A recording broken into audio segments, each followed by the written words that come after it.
কিরে, কেমন সারপ্রাইজ দিলাম? খুব তো নাক ছিটকে ছিলি যে আমায় বিয়ে করবি না। এখন এখন এখন কি করবি বল, বল না।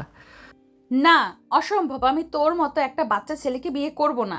বিয়ে অলরেডি হয়ে গেছে জান, এখন বাসর হবে। নিহাল, সরে যা বলছি আমার থেকে। আমি কিন্তু চিৎকার করব। আমার মতো একটা কচি তুলতুলে ছেলে পেয়েও তুই খুশি হোসনি? কাছে আয়। ও আম্মা গো, বাঁচাও আমায় এই পিচ্চির হাত থেকে। বলে নীরা চিৎকার করে ঘুম থেকে উঠে বসলো। ঘেমে নেই একাকার। কি দেখলো এটা! ও হারামি নিহালটা স্বপ্নের মধ্যেও পিছু ছাড়ছে না। জোর করে দুদিকে মাথা নাড়ে নীরা। না, কিছুতেই না। কাল কিছুতেই নিহাল নামক পিচ্ছি বান্দরটাকে সে বিয়ে করবে না, কিছুতেই না। কিন্তু কি করবে নীরা? বিয়েটা ভাঙার বহু চেষ্টা করেছে নীরা, তবুও কিছুতেই কিছু হয়নি। বাবা মা চাচা চাচি সবাই এক পায়ে খাড়া হয়ে আছে তার আর নেহালের বিয়ে দেওয়ার জন্য। নীরা ছটফট করতে করতে উঠে দাঁড়ালো, ঘরের মধ্যে পায়চারি করতে লাগলো। কি করবে এখন? ভাবতে ভাবতে মনে হলো এখনই মাথার সব চুল পড়ে গেল। নীরা বারান্দায় এসে দাঁড়ালো। কত রাত হয়েছে কে জানে। সন্ধ্যার সময় বিয়ে নিয়ে মায়ের সাথে রাগ করে দরজায় কিল দিয়েছিল, আর মা আচ্ছা মতো বকেছিল তাকে। আর মায়ের বকা শুনে ছোট ভাই রাতুল দাঁত কেলিয়ে হাসছিল দেখে প্রচণ্ড রাগ হয়। রাতুলকে জোরে সোরে একটা চট দিয়ে দৌড়ে এসে রুমের ভিতরে পালিয়েছিল। পুরো বাড়িতে লোকজন গিজগিজ করছিল। অবশ্য তাদের বাসায় লোকজনের ভিড় নতুন কিছু নয়। যৌথ পরিবার বলেই সবসময় লোকজনের কোলাহল লেগেই থাকে তাদের এই আহমেদ বিলাতে। হঠাৎই মাথায় বুদ্ধি খেলে গেল। নীরা দোতলার বারান্দা দিয়ে মাথা বের করে ভালো মতো দেখে নিল নিচে। টুলে বসা হাসিম চাচাকে ঝিমাতে দেখা গেল। ইয়েস, কাজটা এখনই করতে হবে। তাড়াতাড়ি রুমে ফেরত এসে নিজের পিঠের ব্যাগটা প্রয়োজনীয় জিনিস গুছিয়ে পরনের কাপড় পাল্টে নিয়ে বারান্দায় ফেরত এলো। নতুন শাড়ি দুটো নষ্ট করতে খারাপ লাগছিল নীরার। আজই চাচি আম্মা এসে দিয়ে গেছিল তাকে। ধুর, কি সব ইমোশনাল জাগছে মনে। নীরা ভাবনাগুলো পাত্তা দিল না। দ্রুত হাতে শাড়ি দুটো দিয়ে গিট দিয়ে গ্রিলের সাথে বেঁধে বার ধুয়ে ভালো মতো পরীক্ষা করে। খোলা বারান্দা দিয়ে ঝুলিয়ে দিল।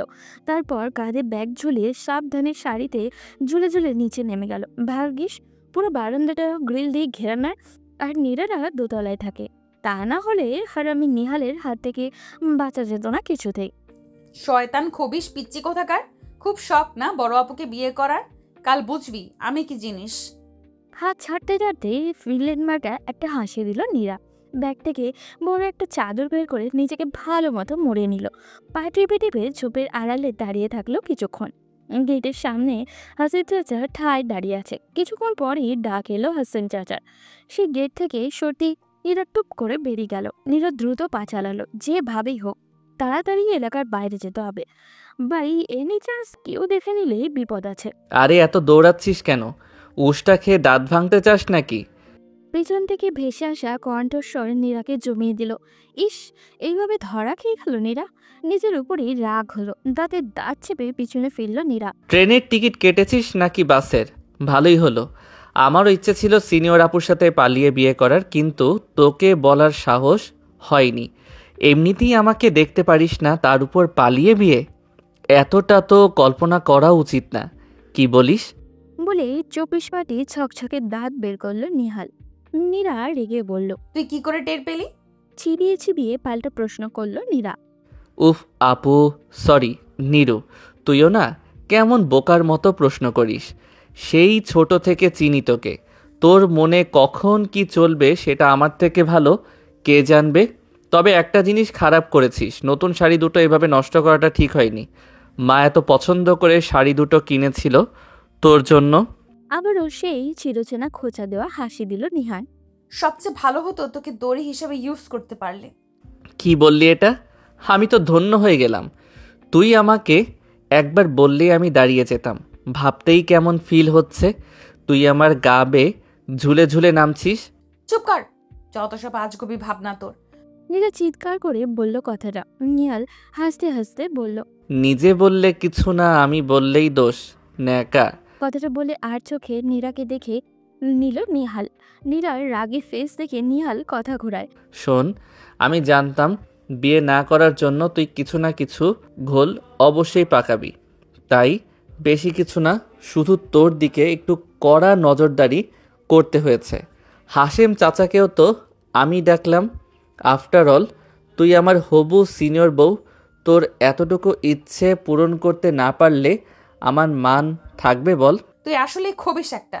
2 বছর বিদেশে পড়াশোনা করে নিজেকে খুব চালাক ভাবছিস না? আচ্ছা, তোর লজ্জা করে না যাকে সারা জীবন আপু ডাকলি তাকে বিয়ে করার কথা ভাবছিস? নির্লজ্জ কোথাকার। বলেই আবারও হাঁটতে শুরু করলো নীরা। নিহাল কোনো কথা না বলে নীরার পাশাপাশি হাঁটতে শুরু করলো। সে আমি আগে থেকে একটু নির্লজ্জ ছিলাম, তবু তোর কমপ্লিমেন্ট শুনে গর্ব হচ্ছে। এখন বল, যাচ্ছিস কোথায়? বড় আব্বুকে বলতে হবে তো, না হলে আবার তোর প্রেশার বেড়ে যাবে। এমনিতেই তোর টেনশনে তার ঘুম হারাম হয়ে গেছে। ঢাকায় গিয়ে কি করেছিস কে জানে। আব্বু জানে? নীরা আবারও দাঁড়িয়ে গেল, যেন আকাশ থেকে পড়ল। এমনভাবে নিহালের দিকে তাকালো নীরা। উফ, তোরে যে আমি কি করবো রে পিচ্ছি। নীরার দুহাতে গলা টিপতে গেল নিহানের। নিহাল ভয় পাওয়ার ভান করে লাফিয়ে দূরে সরে গেল। তুই একটা কুফা আমার জন্য। আমি তোকে বিয়ে করতে চাই না শয়তান, তবুও কেন পেছনে পড়ে আছিস? তোর জন্য ঠিকঠাক মতো পড়াশোনাটা করতে পারছি না। সামনে আমার সেমিস্টার ফাইনাল, আর এই সময় আমার বিয়ে দেওয়ার জন্য বাবা জোর করে ঢাকা থেকে ধরে আনলো আমায়। কি যে বলিস না তুই, সেই ছোট থেকে তোকে বউ জেনেছি। এজন্য লন্ডনে থাকাকালীন কত সুন্দরী মেয়ের প্রপোজাল ডিনাই করলাম, আর তুই কিনা বলছিস এই কথা? তুই আমায় চ্যালেঞ্জ করেছিলি যে আমায় বিয়ে করবি না জীবনেও। আমি কি করে তোর এই ইচ্ছা পূরণ হতে দেই বল? নিহালের জবাব নীরার রাগকে বাড়িয়ে দিয়ে দিল শতগুণ। সে রাগেই গজগজ করতে করতে আবার হাঁটতে শুরু করলো। আরে আরে, যাচ্ছিস কোথায় তা তো বলবি। জাহান্নামে যাবি? তুই যেতে বললে যাব, সাথে তুই থাকলে জাহান্নামও স্বর্গ আমার কাছে। তবে মানে বলছিলাম কি, সকালে আবার বিয়ের তোড়জোড় শুরু হবে। রাতে ঘুম না হলে তো তোকে আবার পেতনিদের শর্টদান্ডি লাগবে কাল বউ সাজে। তাই বলছিলাম কি, চল বাসায় ফিরে যাই। তুই যা, আমি ঢাকায় যাব। নীরু, তুই আসলেই একটা বোকা। তোর কি মনে হয় বড় আব্বু সব জেনে শুনে তোকে আমার সাথে এমনি এমনি ছাড়লো? এখন বাজে 12:37। আমি যদি তোকে নিয়ে একটার ভেতর বাসায় না ফিরি, তবে বড় আব্বু নিজে এসে তোকে ঘাট ধরে বাসায় নিয়ে যাবে। আর বড় আব্বুর রাগ তো তুই জানিসই। নীরা হাঁটা থামিয়ে লাল চোখ করে একবার নিহালের আপাদমস্তক দেখল। তার মনে হচ্ছে নিহালকে ঠাঁটি একটা চট দিতে নিজেকে ওকে সামলে নিল বাপের কথা মনে করে। ওর পালানোর প্ল্যানে বাবা আগেই বুঝতে পেরেছিল, এই জন্যই বুঝি এত শান্ত হয়ে বসে আছে। নীরা দীর্ঘশ্বাস ফেলে বাড়ির দিকে হাঁটা ধরল। এই পিচ্ছি নিহালের হাত থেকে ওর নিস্তার নেই কোনোভাবেই। এই তো গুড গার্ল, তুই সব কিছু সহজে বুঝে যাস বলেই তোকে এত ভালো লাগে। যাই বলিস, তোর আমার কেমিস্ট্রি জমবে ভালো। কি বলিস? জুনিয়র বরের সিনিয়র বউ, উফ, ভাবলেই তো আমার কেমন কেমন যেন লাগে। হ্যাঁ, খুব ভালো জমবে। বিয়েটা আগে হতে দে পিচ্ছি, তারপরে বুঝতে পারবি নিজেই। নীরা বাঘের মতো হেসে কথাগুলো বলল। ওকে দেখা মাত্রই হাসিম চাচা মুচকি হেসে গেট খুলে দিল। নিচতলায় বড় হলরুম পেরিয়ে দোতলায় সিঁড়ি। নীরা ঘরে ঢুকতেই দেখল বাবা আর 3 চাচা বসে আছে। নীরার বাবা হাসনাত নীরাকে দেখে কিছু বললেন না, বরং পেছনে থাকা নিহালকে দেখে বললেন, খেয়ে দিয়ে যেন ঘুমিয়ে পড়ে। নীরা ধূপধাপ আওয়াজে দোতলায় এলো। তার ভীষণ রাগ হচ্ছে বাবার উপরে। কেন জানি কেন বাবা এইরকম জোর করছে তাকে। নিহালের সাথেই কেন বিয়েটা দিতে হবে তার? যোগ্য ছেলে কি আর একটাও নেই এই তল্লাটে? কত শখ ছিল প্রেম করে বিয়ে করবে, পড়ালেখা করে নিজের পায়ে দাঁড়াবে, অন্ততপক্ষে নিজের সমবয়সী অথবা তার থেকে একটা বড় ছেলেকে বিয়ে করবে। তা না, শেষে কি না তার থেকে বয়সে 3 বছরের ছোট ছেলেকে বিয়ে করতে হবে। সব স্বপ্ন ভেস্তে যাবে এই উজবুকের জন্য। এই যুগে এসে এমনটা করে কেউ? এখনো সেই আদিম যুগের মতো নিয়ম চলছে তাদের বাড়িতে। তাদের পরিবারের অন্তত একটা বিয়ে নাকি হতেই হবে নিজেদের ভেতরে। এটাই এই বাড়ির নিয়ম। বংশ আর ঐতিহ্য ধরে রাখার জন্য নাকি এটাই করতে হবে। দাদারও বিয়ে করতে হয়েছিল চাচাতো বোনকে, যাকে তারা এখন দাদি বলে। সেই নিয়মে সোজা চাচার বিয়ে হয়েছে তার চাচাতো বোনের সাথে। এখন নীরার বিয়ে তার জুনিয়র চাচাতো ভাই নিহালের সাথে হবে। নীরার খুব অসহ্য লাগছে এই নিয়ম। কেন এমন নিয়ম মানতে হবে? ভাই বোনের মতো বড় হয়ে এখন স্বামী স্ত্রীর মতো জীবন কাটাতে হবে, এটা নীরা কিছুতেই মানতে পারে না। তার চেয়েও বড় কথা হলো নিহালকে ছোট থেকে নীরার সহ্য হয় না। কোনো ব্যাপারে নিহালের সাথে তার মিল হয় না। নীরা ডান বললে নিহাল বাম বলে। এইরকম একজনের সাথে সারা জীবন কিভাবে কাটবে তার? নীরা প্রচণ্ড মন খারাপ করে বারান্দায় বসে আকাশে মেঘে ঢাকা চাঁদটাকে দেখে। ঠান্ডা বাতাস ছুঁয়ে দিল নীরাকে, তবু তার গরম লাগছে ভীষণ। বৃষ্টি হবে নাকি? নীরা অধীর আগ্রহে বৃষ্টির জন্য অপেক্ষা করে। তোমাদের দাদাজান তার বংশের একমাত্র ছেলে ছিল। তার বাবারা 4 ভাই ছিলেন, কারোরই ছেলে ছিল না। মেয়ে ছিলাম আমরা মেলা জন। সহায় সম্পত্তি কম ছিল না। মেয়ে বেশি হওয়ার কারণে তোমাদের বড় দাদা ভীত ছিলেন সম্পত্তি কম হওয়ার, কারণ জামাইরা সবাই পরের ছেলে, কেউ ভালো কেউ মন্দ। যদিও দেখে শুনে ভালো ঘর বর খুঁজলেও জানোই তো, হাতের 5 আঙ্গুল কখনো সমান হয় না। কেউ কেউ যথেষ্ট অবস্থাপন্ন হওয়ার পরেও আমাদের পারিবারিক সম্পদের লোভ ছিল তাদের। পরদাদা কি চিন্তা করেছিলেন জানি না, বংশ রক্ষা নিয়ে তার নানান রকম অদ্ভুত ভাবনা ছিল। তিনি চেয়েছিলেন বংশে অন্তত 2-1 জন থাকুক যারা একেবারেই আপন রক্ত। তাই অনেক ভেবেই বোধ হয় তিনি বংশ ও সম্পদ রক্ষার জন্য তোমার দাদাজানের সাথে আমার বিয়ে দিলেন।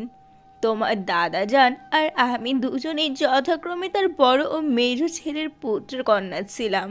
আমাদের বাকি বোনদের পারিবারিক সম্পদ থেকে খুব সামান্য অংশ করে বুঝিয়ে দেওয়া হয়, আর কড়াকড়ি আইন করে দেন যেন এই সম্পদ নিয়ে কোনো টানা হেঁচড়া না করে।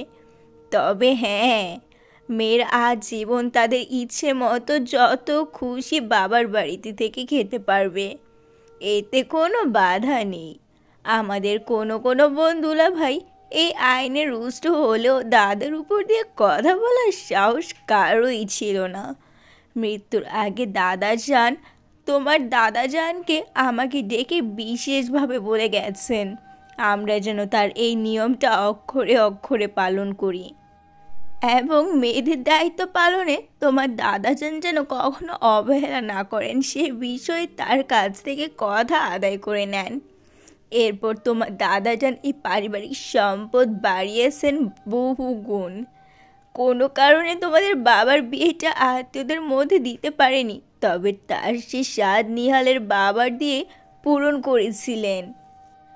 তোমার আর নিহালের বিয়ের সিদ্ধান্ত তোমার বাবা বা চাচা কারোরই নয়, সেটা সম্পূর্ণ তোমাদের দাদাজানের সিদ্ধান্ত।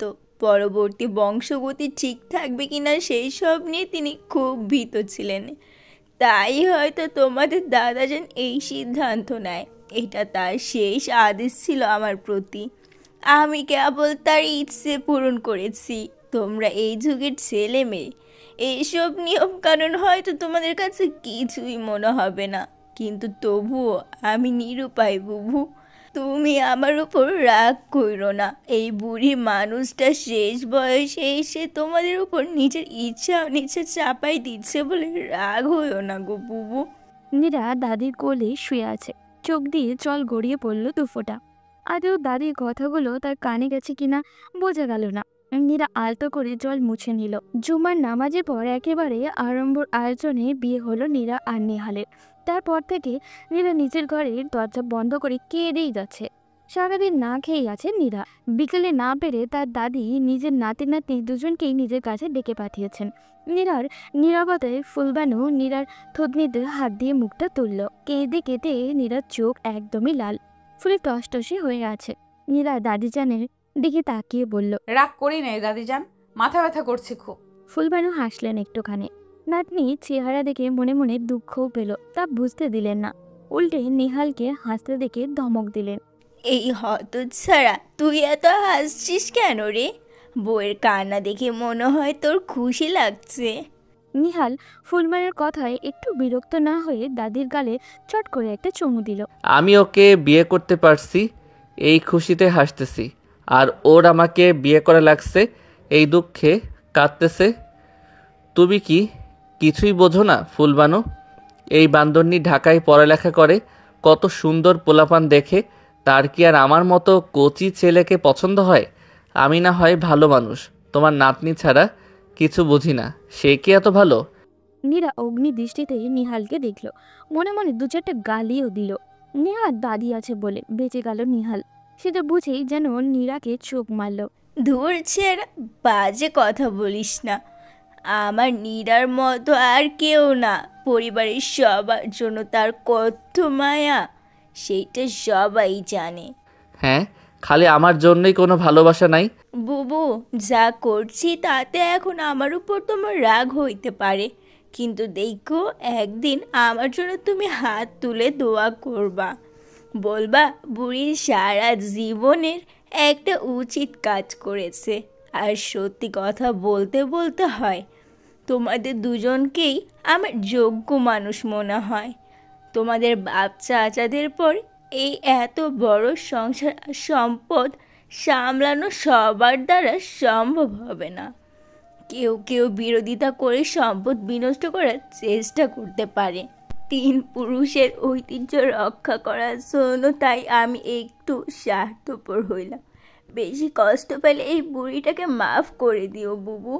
নীরা উঠে বসে ফুলবানুর হাত চেপে ধরল। ছি ছি দাদিজান, কি করো এসব? মাফ চেয়ে আমাকে অপরাধী বানিও না, তুমি দোয়া করো আমার জন্য। এই চেহারা এদিকে আয়। ফুলবানু নীরার হাত ধরে রেখে নিহালকে ডাকে, তার হাতে নীরার হাত দিয়ে বলে, আজ থেকে তোরা দুইজন এক মানুষ, সব সময় একজন আরেকজনকে দেখে রাখবি, একজন আরেকজনকে বোঝার চেষ্টা করবি। জীবনের সফর অনেক লম্বা, যত ঝড়ে ঝাপটা আসুক না কেন কেউ কোনো দিন একজন আরেকজনকে ছেড়ে যাওয়ার কথা ভাববি না। আর আমার বুবুরে কোনো দিন কষ্ট দিবি না, বুঝলি? সে না চাইতো আমার কথা মান রেখে তোকে বিয়ে করেছে।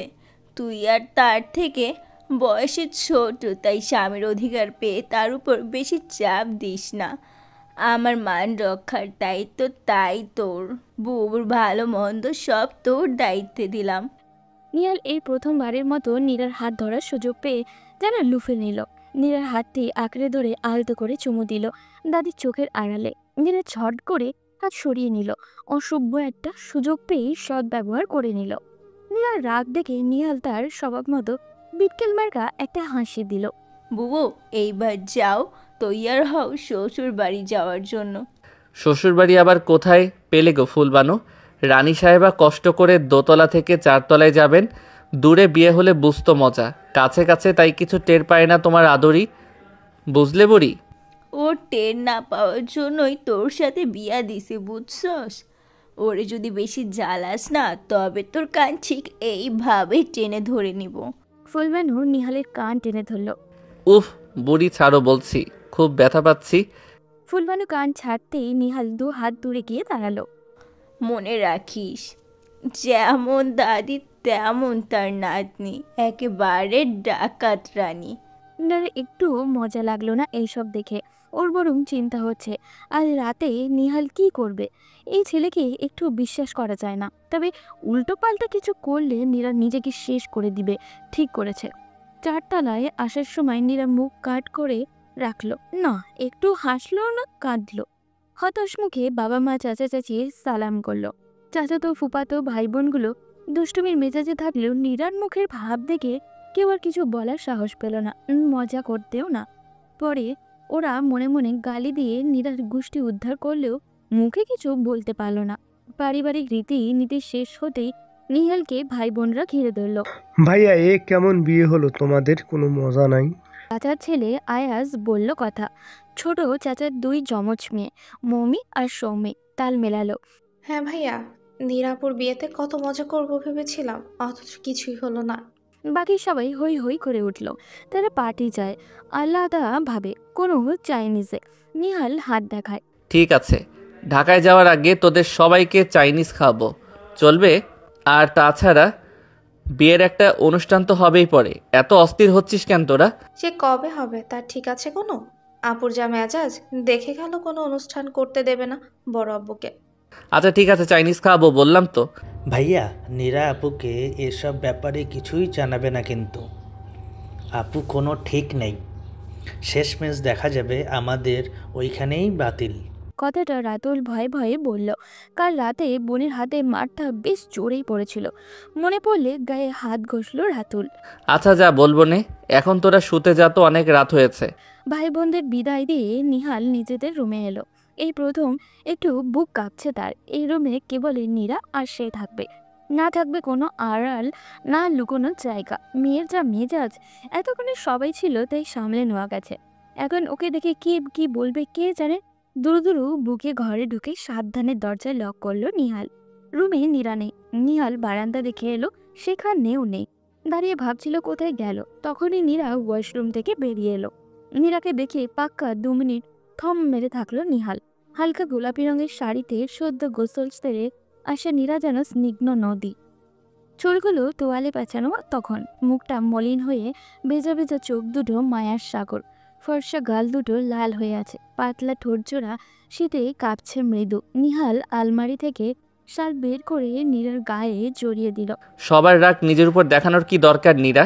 এই শীতের রাতে কেউ গোসল করে? নীরা কোনো জবাব দিল না। আয়নার সামনে বসে তোয়ালে খুলে মাথা মুছতে লাগলো। নিহালের খুব ইচ্ছে করছে নিজের হাতেই নীরার চুলগুলো মুছে দিতে। যদিও নীরার ভিজা চুল দেখে তার শীত লাগছে কিছুটা। নিহাল বিছানায় আধশোয়া হয়ে নীরাকে দেখতে লাগলো। হঠাৎ আয়নায় চোখ পড়তেই নীরা ভ্রু কুঁচকে নিহালের দিকে তাকালো। কি দেখছিস পিচ্চি? তোকে? কেন আগে দেখিসনি? সে তো ন্যাংটো কাল থেকে দেখছি। ফিক করে হেসে দিল নিহাল। নীরার মেজাজ যেন ঘি পড়ল। তোয়ালে হাতে নিয়েই দাঁড়িয়ে গেল। সব সময় এত বাজে কথা বলিস কেন? আমার চেয়ে 3 বছরের ছোট তুই। থেকে আমায় ন্যাংটোকালে দেখলি তুই? উল্টো তোকে কোলে নিয়ে ঘুরেছি আমি।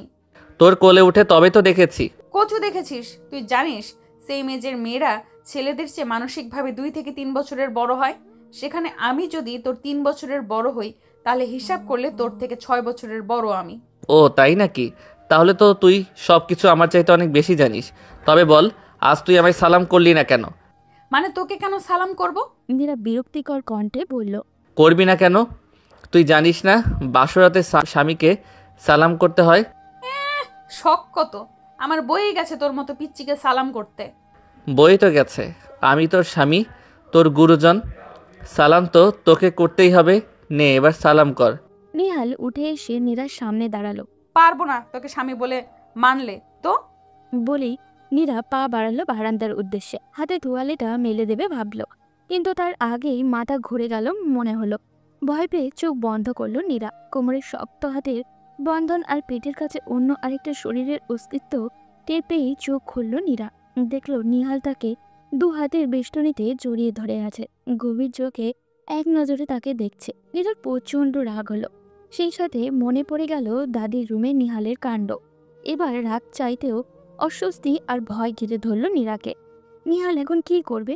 নীরা কম্পিত কণ্ঠে বলল। কি করছিস? ছাড় ছাড় আমাকে। কেন ছাড়বো? তুই আমাকে বর না মানলেও আমি তো তোকে বউ হিসেবে মানি। তুই তো আমার চাইতে বড়। তাহলে বলতো আজকের রাতে স্বামী স্ত্রী কি করে? নিহাল কণ্ঠে মাদকতা যেন নেশা করছে এমন। নীরাকে আর একটু কাছে টেনে এক হাতে ওর ঠোঁটে আঙুল ছুঁয়ে দিল। নীরা ভয়ে নাকি আবেগে কেঁপে উঠল, ঠিক বোঝা গেল না। সে তার মুখটা যতদূর সম্ভব দূরে রেখে 2 হাতে নিহালকে পেছনে ঠেলার চেষ্টা করলো। দেখ নিহাল, ভালো হবে না বলে দিলাম। ছেড়ে দে, নইলে কিন্তু। কি করবি? নীরার মুখের কথা কেড়ে নেয় নিহাল। বড় আব্বুকে বলবি নাকি দাদিকে? ফিসফিস করলো নিহাল, সাথে মুখের বাঁকা হাসি। ওর মুখ নীরার মুখের একদম কাছে। নীরার মুখে ওর শ্বাস পড়ছে। কি হতে যাচ্ছে বুঝেই নীরা অসহায় বোধ করে। ব্যর্থতার গ্লানিতে চোখ দুটো জলে ভরে ওঠে। জল গড়িয়ে পড়ার আগেই নিহাল আচমকাই ওকে ছেড়ে দিল। কি ভেবেছিস জোর করে তোর সাথে ইয়ে করব? কোনোদিনও না। এই নিহাল এখনো এতটাও লোফার হয়ে যায়নি। চাইলে অনেক মেয়েকে বেডে নিতে পারতাম, আর তুই তো আমার বিয়ে করা বউ। তোর সাথে সেদিনই কিছু হবে যেদিন তুই চাইবি, বুঝলি? কথাগুলো বলে ঘর থেকে বেরিয়ে গেল নিহাল। বড্ড অপমানিত লাগছে। নীরা ছোট থেকেই তাকে চেনে, তবুও ওকে চিনল না, বিশ্বাসও করল না। ওকে নিয়ে নীরার চোখে ভয়। নিজেকে কেমন হীন মনে হয় নিহালের। ছাদে এসে খোলা আকাশের দিকে তাকিয়ে থাকলো অনেকটা সময়। তাতে যদি মনটা একটু শান্ত হয়। আর এদিকে নিহাল বেরিয়ে যাওয়া মাত্রই নীরা কান্নায় ভেঙে পড়ল। এই প্রথম তার নিজের কেবলই একটা মেয়ে মনে হলো, মানুষ না। তোর এক্সাম কবে থেকে শুরু হবে? নীরা দোতলায় এসেছিল নিজের কিছু প্রয়োজনীয় বই খাতা গুছিয়ে নিতে। পেছন থেকে বাবার গলা শুনে থমকে গেল। রাগে ক্ষোভে বাবা মায়ের সাথে কথা বলে না নীরা, তবুও বাবার কথায় একটু অবাক হলো। পরীক্ষা আছে জেনেও জোরে ধরে নিয়ে আসা বাবা যখন নিজেই পরীক্ষার কথা জিজ্ঞাসা করে তখন অবাক হতে হয় বই কি। জেনে কি করবে? আগামীকাল ঢাকা যাচ্ছি আমরা, তোমরা তৈরি থেকো, সকাল 10টা নাগাদ রওনা দেব। আমরা মানে? বোকার মতো প্রশ্ন করো না। আমরা বলতে আমি, তোমার মা, তোমার চাচিমা আর নিহাল। বিয়ে হয়ে গেছে তোমার, এখন কি তোমায় একা ছাড়বো? তোমাদের সংসার গুছিয়ে দিয়ে আমরা ফিরে আসব। হাসনাত সাহেব এক নাগারে কথাগুলো বলে চলে গেলেন। বাবা সরতেই মাকে দাঁড়িয়ে থাকতে দেখল নীরা। মায়ের মুখে হাসি হাসি। তুই খুশি হয়েছিস নীরা? বাবা কিন্তু এতটাও খারাপ নয় যতটা তুই ভাবছিলি। তোর লেখাপড়া নিয়ে তার যথেষ্ট চিন্তা আছে। এ তো জুতা মেরে গরুদান করা হলো মা। তোমাদের ইচ্ছে মতো সব করতে হচ্ছে। আমি তো একটা পাপেট, যেভাবে নাচাচ্ছ সেইভাবেই নাচছি। নীরা, যত যাই করি তোমাকে কখনো খুশি করতে পারলাম না। দয়া করে তোমার চাচিমার সাথে কখনো এইভাবে কথা বলো না, তাহলে আমাদের যতটুকু সম্মান আছে সেটুকুও থাকবে না। একজন তো আমাদের কথাই ভাবেনি, তুমি অন্তত ভেবো। আর না পারলে আমাদের বলো, গলায় ফাঁস নেব না হয় দুজন। বাবা মা হয়েছি, তোমাদেরকে তো মরতে বলতে পারি না। নীরার মা চোখ মুছতে মুছতে চলে গেল। নীরা বোকার মতো দরজা ধরে দাঁড়িয়ে রইল। সব কথা কেন যে এক জায়গায় এসে আটকে যায় বুঝতে পারে না নীরা। কষ্টগুলো সব নতুন করে ডানা মেলল যেন। সংসার এমন একটা জায়গা যেখানে একজনের কর্মের ফল আরেকজনকে ভোগ করতে হয়। চারতলায় এসে দেখে এলাহি কাণ্ড। চাচি আম্মি হুলুস তুলুস রান্নাবান্না করছে। নীরাকে দেখে হই হই করে উঠল। এই নীরা, দেখ তো আর কি রান্না করা যায়। শুকনো কিছু বল, যা অনেক দিন ভালো থাকবে। ডাইনিং টেবিলে তখন কয়েক পদের খাবারের বাটি সাজানো। পোয়া পিঠে, হাতে বানানো বিস্কিট, নারকেলের নাড়ু, তিলের নাড়ু, কুড়মুড়ে মিষ্টি নারকেল, 2-3 পদের মাংস। এত কিছু কেন চাচি? এত কে খাবে? এত কোথায় দেখলি? তবুও তো ভাবি মানা করলো। আমি তো আরো অনেক কিছুই করতে চাইছিলাম। এগুলো সব নেহালের পছন্দের জিনিস। তুই তো মিষ্টি পছন্দ করিস না, ঝাল কিছু করবো তোর জন্য। আর কষ্ট করো না চাচি আম্মা, তুমি তো জানোই আমি অত খেতে পছন্দ করি না। এখন থেকে কিন্তু নিয়ম মেনে খাবার দাবার করবি। কেমন শুকিয়ে গেছিস দেখেছিস? আর তুই না খেলে তো আমার ছেলেটাও খাবে না। এবার কষ্ট করে একটু রান্না শিখে ফেলিস। নিহাল আবার বাইরের খাবার সহ্য হয় না। এত ভেবো না চাচি আম্মা, ইউটিউব আছে না, ইউটিউব দেখে রান্না করে খাওয়াবো তোমার ছেলেকে। আচ্ছা শোন, নিহালের কাপড় চোপড়গুলো একটু দেখে নিস তো, সব ইস্ত্রি করা আছে কিনা। আগামী পরশু ওর জয়েনিং, ঢাকায় গিয়ে সময় পাওয়া যাবে না, তাই এখন সব গুছিয়ে নে।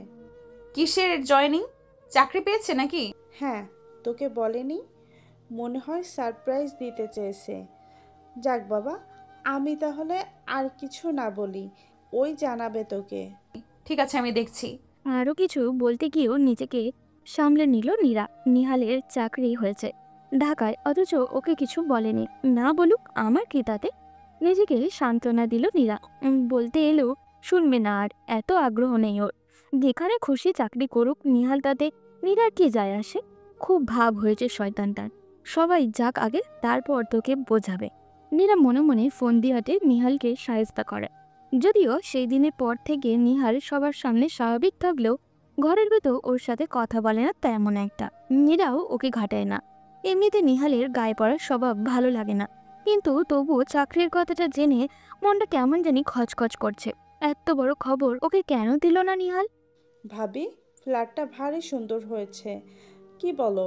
তার বলতে, চারপাশটা খোলামেলাও আছে, ঢাকার অন্যান্য জায়গার মতো গুমোট না। বারান্দাগুলো দেখো, বেশ বড়। হ্যাঁ ভাবি, ভালোই হলো, আমরাও মাঝে মাঝে এসে থাকতে পারবো। সেজন্যই তো এত বড় ফ্ল্যাট নেওয়া। নিহালের বুদ্ধিতেই তো কেনা হলো। অবশ্য ও না বললে তোমার ভাই কি রাজি হতো জীবনে? তা যা বলেছ ভাবি, যেভাবেই কেনা হোক, বেশ একটা কাজের কাজ হয়েছে। কি বলো? ছেলেমেয়েগুলো প্রায় ঢাকায় আসার বায়না করে। এখন নীরা আর নিহাল থাকবে, কেউ আসতে চাইলে আমাদের আর কোনো চিন্তা করতে হবে না। হ্যাঁ ভাবি। নীরা আড়ালে দাঁড়িয়ে মা আর চাচির কথাগুলোই শুনছিল। হঠাৎই নিহালের ডাকে চমকে উঠল। কিরে, আড়ালে দাঁড়িয়ে কি শুনছিস? তুই তো দেখি বিরাট কুটনি। আজে বাজে বকবি না একদম। নীরা আঙুল উঁচিয়ে শাসায় নিহালকে। নিহাল নীরার সেই আঙুল নিজের আঙুলের সাথে পেঁচিয়ে নিল। বকলে কি করবি? নিহাল, ভালো হবে না বলে দিলাম। নিহাল, ভালো হবে না বলে দিলাম? তুই এই হুমকি দেওয়া ছাড়া আর পারিসটা কি? যাই হোক, তোর সাথে এত আলাপ করার শখ নেই আমার। চল, বড় আব্বু ডেকেছে দুইজনকে। নীরা আর কথা না বাড়িয়ে নিহালের পিছু পিছু হাঁটা দিল। বসো তোমরা, কাল ব্যস্ত থাকবো আর পরশু ভোরে উঠেই চলে যাব, তাই ভাবলাম আজকে এই কথাগুলো বলে নেই। জি বড় আব্বু, বলুন। টাকায় তো অনেক আগেই ফ্ল্যাট কিনতে পারতাম, কিন্তু কিনিনি। তোমাদের ছোট চাচা আবেদ অনেক আগে থেকে ঢাকায় এসে থাকতে চেয়েছিল। মাকে তো জানোই, সে কিছুতেই রাজি হয়নি। যেন তেন ভাবে আমাদের 4 ভাইকে মা একসাথে এক জায়গায় রাখতে পেরেছে, কিন্তু তোমাদের বেলায় কি হবে কে জানে। তোমরা দুজনে যথেষ্ট বুঝদার আছো, তাই আশা করি এত কিছু বুঝিয়ে বলতে হবে না। মা বলল বলেই এই ফ্ল্যাট কেনা। আমাদের বাড়ি থেকে যেই আসুক এখানেই এসে থাকবে। নীরার পড়া শেষ হওয়া পর্যন্ত তোমাদের ঢাকায় থাকতে মানা নেই, কিংবা আমি আর তোমার বাবা যতদিন বেঁচে আছি ততদিনও কোনো সমস্যা নেই। তবে একথাও মাথায় রেখো যে আমাদের পরে পরিবারের হাল তোমাদেরই ধরতে হবে। কাজেই পরিবারের বাইরে আলাদাভাবে নিজেদের নিয়ে কোনো চিন্তা করো না। তোমরা বড়, বাকিরা তোমাদের দেখেই শিখবে। আশা করি সেভাবেই চলাফেরা করবে। আর হ্যাঁ, যাদের সাথে আমরা কোনো সম্পর্ক রাখি নাই তাদের সাথে যেন তোমরা কোনো যোগাযোগ না করো। পরিবারের একতা আর মান সম্মান ভাবনা যেন সবার আগে ভাবো। তোমাদের দুজনের কাছ থেকে এটাই আশা করি। মাথায় থাকবে বাবা। থাকলেই ভালো, অন্তত তোমার কাছ থেকে যেন তোমার ছোট বোনরা ভালো কিছু শিখে। বড় আব্বু, আপনি কিছু ভাববেন না, আমরা ঠিক সামলে নেব। আর যখনই সুযোগ হবে আমরা দুজন বাড়ি চলে যাব। হাসনাত সাহেবের মাথা দুলিয়ে উঠে পড়ল। নীরার হঠাৎ বাবাকে দেখে মনে হলো যে বাবা অনেক হাঁপিয়ে গেছে। কেমন নিষ্প্রাণ দেখালো বাবাকে আজ। আব্বু, তোমার কি শরীর খারাপ? নীরা হঠাৎ করেই পেছন থেকে জিজ্ঞাসা করে কথাটা। হাসনাত সাহেব অবাক হয়ে মেয়ের দিকে ঘুরলেন। কদিন মেয়ের অভিমান মাখা মুখ দেখে ব্যথিত ছিলেন, আজ মেয়ের কনসার্ন দেখে মনটা খুশি হলো। যাক, মেয়ে তবে তাকে নিয়ে ভাবে না তো, ঠিকই আছে। জার্নি করে এসেছি, এজন্যই হয়তো ক্লান্ত লাগছে। ঠিক হয়ে যাবে। নীরার মনটা তবু খচখচ করছে। ওকে নিয়ে আবার বাবার মন খারাপ নয় তো? বিয়ে নিয়ে কি বেশি রিয়াক্ট করে ফেলেছিল নীরা? নিহালের জায়গায় অন্য কেউ হলে হয়তো এতটা ভাবতো না, কিন্তু নিহালটাকে তো ওর সহ্যই হয় না কিছুতেই। দীর্ঘ খরার পরে বৃষ্টিটা বরাবরই আশীর্বাদ মনে হয়, অথচ সেদিনে ঝড় বৃষ্টি তাদের জীবনে ঝড় বয়ে এনেছিল। কিভাবে ভুলে যাবে সেই দিন? সেই দিনের পর থেকে সে মনে প্রাণে নিহালকে ঘৃণা করে। নিহালের কারণেই তো ওর বাবা মায়ের মনে বিশাল ক্ষত তৈরি হয়েছে। এই জীবনে কিছুদিন মাফ করবে না ওকে। স্বামী হিসেবে মেনে নেওয়ার তো প্রশ্নই ওঠে না। অতীত মনে করে মুখের রেখাগুলো কঠিন হয়ে ওঠে নীরার। সারপ্রাইজ! সমস্বরে চিৎকার শুনে নীরার যান যাওয়ার উপক্রম। দরজার ওপাশে তার ছোট ভাই বোনের বিশাল দল হাসি মুখে দাঁড়িয়ে আছে। নীরা মন খারাপ ভাব লুকিয়ে ঘরে ঢুকতে ঢুকতে জিজ্ঞাসা করলো, তোরা কখন এলি? আর সবাই একসাথে এলিই বা কিভাবে? মৌমি সৌমি দুপাশ থেকে এসে জড়িয়ে ধরল নীরাকে। দুই বোন পালক্রমে বলে খিলখিল করে হেসে বলল, ভাইয়ার প্রথম স্যালারি হয়ে গেছে গো আপনি। ভাইয়া আমাদের সবাইকে ট্রিট দিবে।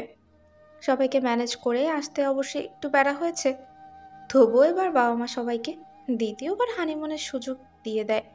আমরা দল বেঁধে ঢাকায়। ভালো করেছি না আব্বু? আসলে কিসে এতজন একসাথে? মাইক্রো ঠিক করে দিয়েছিল চাচ্চু, গান গাইতে গাইতে চলে এলাম। দারুণ মজা লেগেছে। কি বলিস রে তোরা?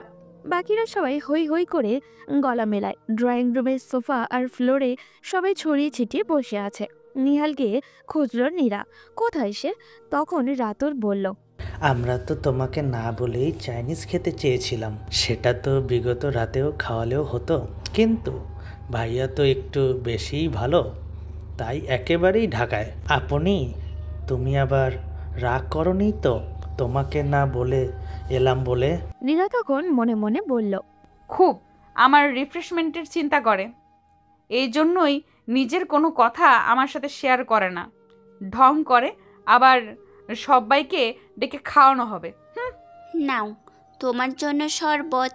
মিতুল নীরার দিকে গ্লাস এগিয়ে দিল। তুই কোথায় ছিলি এতক্ষণ? আমি তো ভেবেছি তুই মনে হয় আসিসনি। আমি আর আয়াজ রান্নাঘরে ছিলাম, সবার জন্য শরবত করলাম। এটা খাও, দেখবে ক্লান্তি কাটবে, এনার্জি পাবে। বাবা, খুব সংসারী হয়ে গেছিস দেখছি। শরবতটা চমৎকার হয়েছে। নীরা লেবুর শরবতটা খেয়ে নিল এক চুমুকে। তো তোদের ভাইয়া কোথায়? আমাদেরকে ফ্ল্যাটে পৌঁছে দিয়ে ভাইয়া আবার অফিসে গেছে। কি যেন জরুরি কাজ আছে বলল, তবে চলে আসবে তাড়াতাড়ি। 8টার ভেতর আমাদের সবাইকে তৈরি থাকতে বলেছে। ভাইয়া এসে নিয়ে যাবে আমাদের।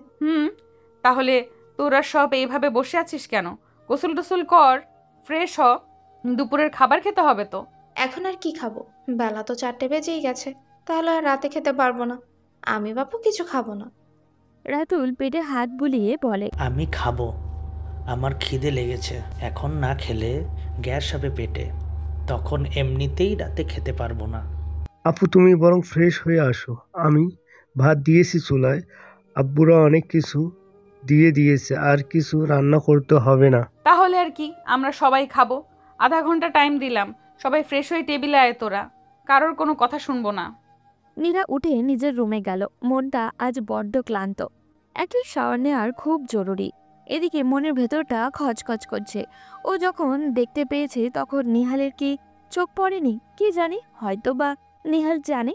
নিহালকে নিয়ে কেন যে ভালো কিছু ভাবতে পারে না নীরা, সবসময় মনের ভেতরে সন্দেহ খেলা করে ওকে নিয়ে। শুধু বাবার কারণে নিহালকে সহ্য করতে হচ্ছে, কিন্তু এভাবে কতদিন সহ্য হবে নিহালকে? নীরার আনমনা ভাব খুব ভালো করেই বুঝল নিহাল। সারাটাক্ষণ সবার সাথে থেকেও যেন কারোর সাথেই নেই, কিছু একটা ভাবছে সবসময়। সবাইকে কাছে পেয়েও যেন ওর ভেতরে এতটুকু উচ্ছ্বাস নেই। নিহাল ইশারায় বার দুয়েক জিজ্ঞাসা করলে বদলে নীরা কেবল মাথা নেড়ে ইশারা করছে, কিছু হয়নি বলে। কয়েকবার খোঁচানোর চেষ্টা করেও বিফল হয়েছে। আজ নীরা কোনো উত্তরই দিচ্ছে না ওর কোনো কথার। বাড়ি ফিরে লিফট যখন ওদের ফ্লোরে থামলো, নীরা নামতে যাচ্ছিল, নিহাল পেছন থেকে চেপে ধরল মিতুলকে, বলল, এই যে চাবি, তোরা যা, আমি আর নীরা একটু ছাদে যাব। আমি যাব না, খুব মাথা ব্যথা ধরেছে আমার। নীরা হাত ছাড়ানোর চেষ্টা করে বলল কথাটা। নিহাল আবারও বলল, জরুরি কথা আছে, নীরা ছাদে চল। মিতুল তুই যা। মিতুল ঘাড় নেড়ে চলে গেল। লিফটের দরজা বন্ধ হতেই নীরা রাগী দৃষ্টিকে নিহালকে দেখল। সব সময় জোরাজোরি না করলে ভালো লাগে না তোর? তোর ভালো লাগে মানে? দেখ, আমি শান্ত মতো বললাম ছাদে চল, কথা আছে। তুই কি রাজি হলি? তোর সাথে সব ব্যাপারে আমার জোরাজোরি করতে হয়। কেন করতে হয় আমি বুঝি না। এবার দয়া করে নাম। 2 মিনিট নিভৃতে আমার সাথে কথা বললে তোর গায়ের চামড়া খসে পড়বে না? নীরা চুপচাপ ছাদে উঠে এলো। ছাদটা বেশ সুন্দর, টিপটপ এক্কেবারে। বসার কিছু চেয়ারও পড়ে আছে ছড়িয়ে ছিটিয়ে। কোনায় কোনায় কিছু ফুলের গাছ লাগানো আছে। নীরা মাঝের এক চেয়ারে বসে রইল। কম পাওয়ারের একটা বাতি জ্বলছিল। নিহাল সেটা নিভিয়ে দিয়ে এলো। ভয় পাস না, আজ পূর্ণিমা, চাঁদের আলো আছে, কাজে অন্ধকার হবে না। নিহাল নীরার পাশে এসে বসলো। কিছুক্ষণ দুজনেই চুপচাপ। একসময় নিহাল নীরবতা ভাঙল। তোর কি হয়েছে নীরা? আজ তোকে খুব অন্যমনস্ক দেখছি। ওরা সবাই এলো, তুই খুশি হোসনি? কিছু হয়নি, এমনিতে পরীক্ষা দিয়ে একটু ক্লান্ত।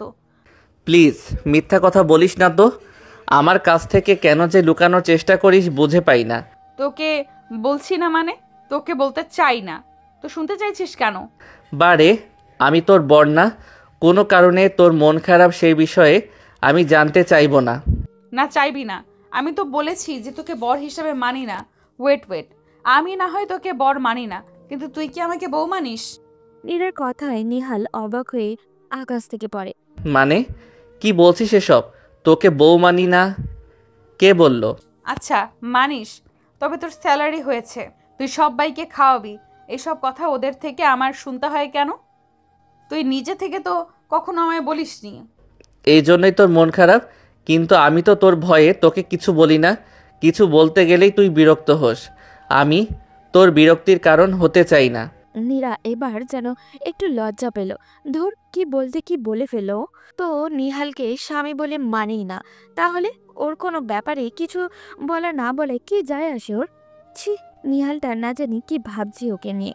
নীরা নিজেকে লুকানোর চেষ্টা করে। কিন্তু না চাইতেই তো সারা জীবনের বিরক্তির কারণ হয়ে গেছিস, এখন এত ভেবে কি লাভ? এভাবে বলছিস কেন নীরা? সেই ছোট থেকে একসাথে হেসে খেলে বড় হলাম, তখন তো ঠিকই আমার সাথে খেলতিস। তারপর কি এমন হলো যে আমায় তুই সহ্য করতে পারিস না? আমি যে ছোট থেকে তোকেই বউ ভেবে এসেছি, অন্য কোনো মেয়ের দিকে তাকাইনি পর্যন্ত। দুঃখী গলায় নিহাল বলে। ওর কণ্ঠের কম্পন টের পায় নীরা। নিহালকে দেখলো। হালকা চাঁদের আলোয় নিহালকে খুব আকর্ষণীয় লাগছিল।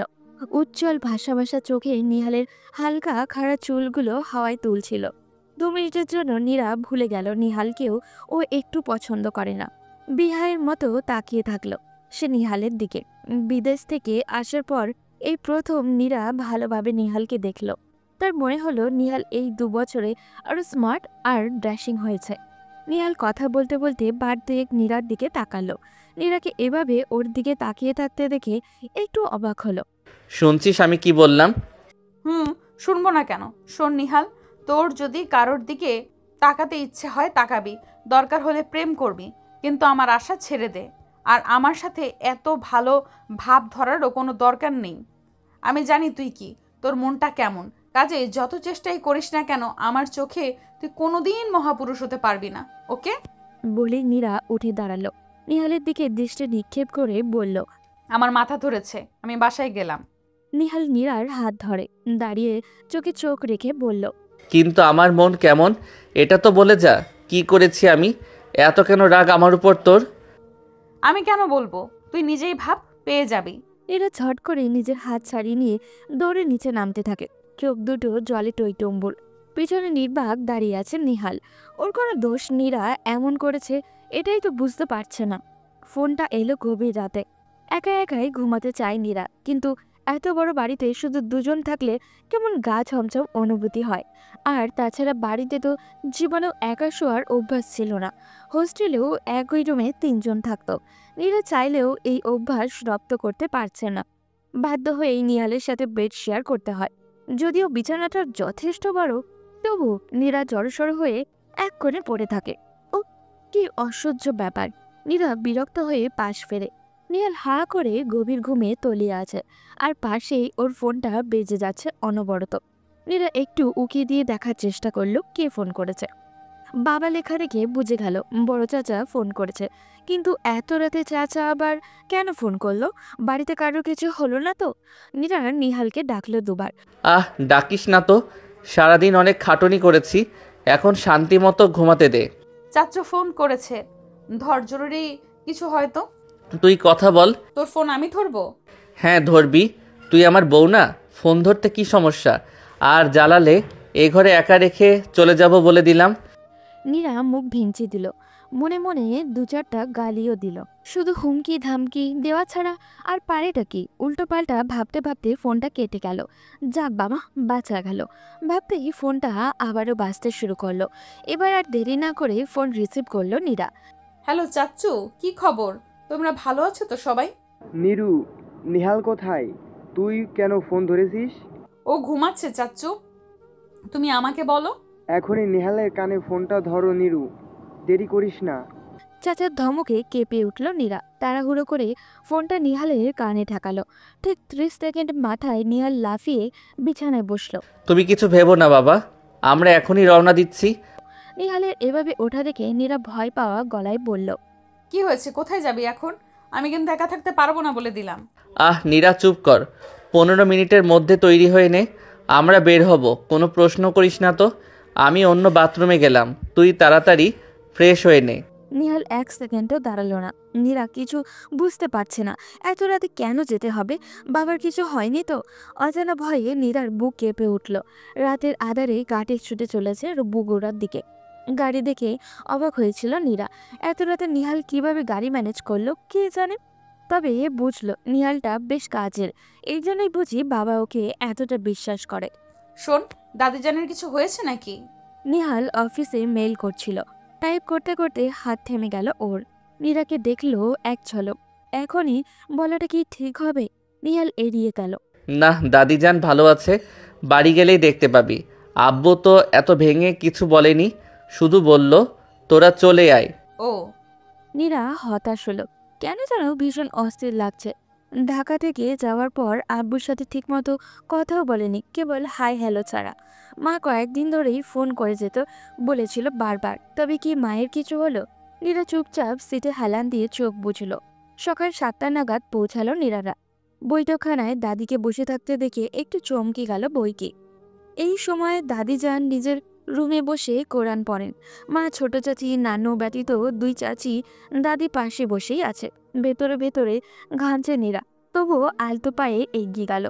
দাদি জানের পাশে বসতেই নজর পড়ল তাকে। ভীতু মুখ চোখ নিয়ে মাথা নিচু করে দাঁড়িয়ে আছে মীরা, নীরার বড় বোন। ও এখানে কেন? ওর না ঢাকায় ছিল? আর বাবা মাই বা কোথায়? দাদি যান। বুবু তুমি আসছো? ও নিহাল, বুবুরে নিয়ে জলদি হাসপাতালে যা দেখি, দেরি করিস না। হসপিটালে কেন দাদি? কে আছে হসপিটালে? তোর বাপ খালি তোকে আর নিহালকে খুঁজে। আব্বার কি হয়েছে? আব্বা কেন হাসপাতালে?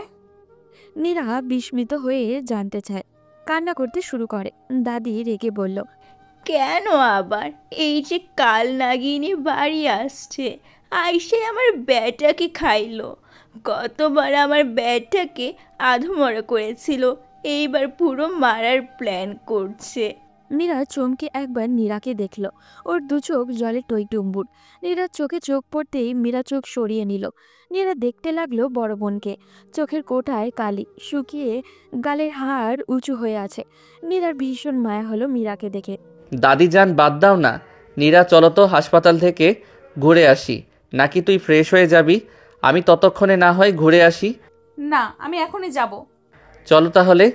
নিহালের কথা শুনে ব্রু কুঁচকে গেল নীরার। আরও একবার বোনকে দেখে নিয়ে নীরা বেরিয়ে এলো নিহালের সাথে। ওদেরকে দেখেই নিহালের বাবা আমজাদ আহমেদ দৌড়ে এলেন। নীরা দেখলো একটু দূরে রাতুল মাথায় হাত দিয়ে বসে আছে। নীরা দৌড়ে যা তো মা, বাবার অবস্থা বেশি ভালো না, খুব করে দেখতে ইচ্ছা করছে। নিহাল তুমিও যাও। চাচার কথা শুনে নীরার মুখ ফ্যাকাশে হয়ে গেল। কি বলছে চাচা? বাবার হঠাৎ করে এমন অবস্থা হলো কি করে? নীরা পাথরের মতো দাঁড়িয়ে আছে। মাথাটা কেমন যেন শূন্য লাগছে। টলতে টলতে দেওয়াল ধরল নীরা। ওর অবস্থা বুঝেই নিহাল এসে পেছন থেকে জাপটে ধরল নীরাকে। নীরা কেবল ঘোলাটে চোখে নিহালের পানেই চাইল। প্রাণপণে কান্না আটকানোর চেষ্টায় ঠোঁটজোড়া কামড়ে ধরল। অস্ফুট স্বরে বলল, বাবা। কাঁদিস না প্লিজ, তোকে কাঁদতে দেখলে বড় মা ভেঙে পড়বে। নীরা নিজেকে সামলে নেওয়ার ব্যর্থ চেষ্টা করে। বাবার মুখে অক্সিজেন মাস্ক লাগানো। মনিটরে হার্টবিট দেখা যাচ্ছে। মা বাবার দিকে তাকিয়ে আছে নিষ্পলক চোখে। নীরা যেতেই মা ফিসফিস করলো, বাবাকে ডাক নীরা, দেখ কেমন ঘুমিয়ে আছে। এই নিহাল, তুই ডাক, তোকে বেশি ভালোবাসে, দেখবি তোর ডাকে সাড়া দেবে। নীরা বাবার কানের কাছে মুখ নিয়ে দুবার বাবা বাবা বলে ডাকে। হাসনাত সাহেব সত্যি সত্যি চোখ মেলে। মুখের সামনে নীরাকে ঝুঁকে থাকতে দেখে একটু হাসি ফোটে তার। আলতো করে হাত তুলে নীরাকে কাছে ডাকেন। বিড়বিড় করে কিছু একটা বলেন। নীরা বোঝে না। নীরা অসহায় হয়ে নিহালের দিকে তাকালো। নিহাল ঝুঁকে বলল, বড় আব্বু কি বলছেন? হাসনাত সাহেব দুর্বল হাতে নিহালের হাতটা ধরেন। ইশারায় নীরাকে ডাকে। 2টো হাত এক করার চেষ্টা করেন। নিহাল বুঝতে পেরেই শক্ত করে নীরার হাতটা ধরে। বড় আব্বু আপনি কিছু ভাববেন না, আমি সব সামলে নেব, আপনি শুধু সুস্থ হয়ে যান। হাসনাত সাহেব একটু হাসার চেষ্টা করেন। আশ্বস্ত হয়ে চোখ বন্ধ করেন। বাবাকে এমন দেখে নীরার ভীষণ কান্না পায়। সে দৌড়ে বেরিয়ে আসে বাইরে। যতই রাগ করুক, বাবাকে ছাড়া যে জীবনটা কল্পনাও করেনি নীরা। ছোট থেকেই বাবা তাকে আগলে রেখেছেন। কখনো কোনো সমস্যা হওয়ার আগে সেটা সলভ করে দিত বাবা। মায়ের চাইতে বাবাই তার কাছের মানুষ। শুধু নিজের বিয়েটা নিয়ে বাবার সাথে কেমন একটা দূরত্ব চলে এসছে। নীরা 2 হাতে মুখ ঢেকে ফুপিয়ে কেঁদে উঠল। মাথায় নরম হাতের স্পর্শ পেয়ে চোখ খোলে নীরা। আমজাদ সাহেব দাঁড়িয়ে। নীরা চাচার বুকে ছাপিয়ে পড়ল। 2 দিন পর ভোরের দিকে হাসনাত সাহেব নিঃশব্দে মারা গেলেন। ডাইনি, আমাকে বিধবা বানিয়ে তোর শান্তি হয়নি? কি চাস তুই? বাপটা মরল আর 4 দিনও হয়নি, এর মধ্যে তুই নিজের স্বার্থ উদ্ধারে ব্যস্ত হয়ে গেছিস। মায়ের গলার আওয়াজ পেয়ে বিছানা ছাড়ল নীরা। ড্রয়িং রুমে সোফায় বসে চিৎকার করছে ওদের মা। সামনেই মীরা আর রাতুল বসে আছে। ওর মায়ের পাশে দেখলো নিহালকে। বড় মা চুপ করো না, এইভাবে চিৎকার করলে তোমার শরীর খারাপ হবে। এই মেয়ে আমাদের মেরে ফেলার জন্যই এসেছে। দেখ না কেমন বেহায়ার মতো টাকা চাইছে। কি অন্যায় বলেছি মা? এই বাড়িঘর সম্পদ এসবে আমার ভাগ আছে না? নিজের অংশ চাও কি দোষের? নীরা তুই বল, তোকে বাবা ঢাকায় ফ্ল্যাট কিনে দিয়েছে না? তবে আমি চাইলে দোষ হবে কেন? আমাকে কি তারা জন্ম দেয়নি? হ্যালো ভিউয়ার্স, এই গল্পের প্রথম সিজন এইখানেই শেষ করছি। এই গল্পের দ্বিতীয় সিজন খুব দ্রুতই আপলোড হবে। সেই পর্যন্ত আমাদের চ্যানেলের যে কোনো একটা গল্প এনজয় করুন এবং ধৈর্য ধরে অপেক্ষা করুন। সবাই সুস্থ থাকবেন, ভালো থাকবেন। আমাদের সাথে থাকার জন্য ধন্যবাদ।